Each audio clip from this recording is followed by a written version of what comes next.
Sebelum kita lihat bagaimana sebenarnya cara kerja trafo, mari kita rekap dengan cepat bagaimana trafo tersebut digunakan dalam jaringan nasional.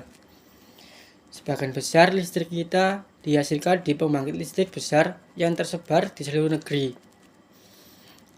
Setelah mereka menghasilkan listrik harus dialirkan melalui trafo step up yang meningkatkan tegangan menjadi sekitar 400.000 volt.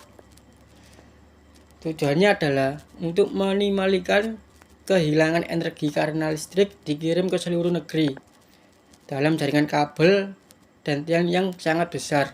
Kemudian listrik tersebut sampai ke tempatnya. Perlu jalan seperti kota kecil melewati trafo.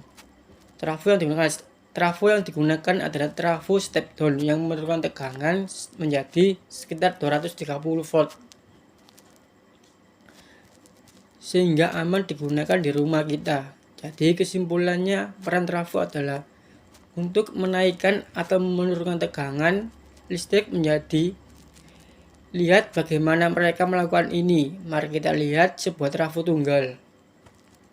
Benda abu-abu itu adalah sebongkah besi yang kita sebut inti besi dan menghubungkan kumparan primer di sebelah kiri ke kumparan sekunder di sebelah kanan. Sekarang cara kerjanya adalah semacam membingungkan pada awalnya, dan dalam ujian ini Anda harus dapat menggunakan istilah yang benar atau Anda tidak akan mendapatkan nilai. Jadi bersabarlah saat saya menjelaskannya. Anda mungkin harus menonton ulang bagian ini. Kita mendekatinya adalah dengan mempertimbangkan apa yang terjadi pada setiap bagian transformator. Langkah demi langkah. Hal pertama yang terjadi adalah beda potensial bolak-balik diterapkan pada kumparan primer yang menyebabkan arus mengalir dan menghasilkan medan magnet. Medan magnet di sekitar kumparan karena beda potensial bolak-balik. Searah arus medan magnet juga bergantian, selanjutnya medan magnet bolak-balik pada kumparan primer menginduksi medan magnet bolak-balik pada inti besi. Karena ingat, besi merupakan bahan medan magnet, jadi ia dapat menjadi termagnetisasi jika terkena medan magnet. Yang terakhir, medan magnet inti menginduksi beda potensial pada kumparan sekunder. Dan jika itu bagian dari rangkaian terlengkap yang akan ada pada transformator, maka hal ini menyebabkan arus mengalir di sekitar kumparan sekunder tersebut. Jadi untuk meringkas semua ini, trafo secara efektif hanya mentransfer arus listrik ke kumparan primer.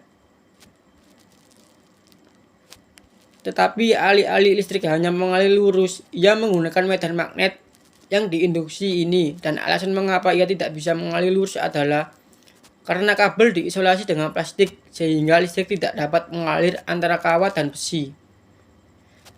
Sekarang alasan kita harus menggunakan semua medan magnet aneh ini adalah karena memungkinkan kita mengubah beda potensial. Misalnya yang ini adalah trafo step up. Jika kita memasukkan suplai 10 volt, maka kita akan mendapatkan suplai 20 volt.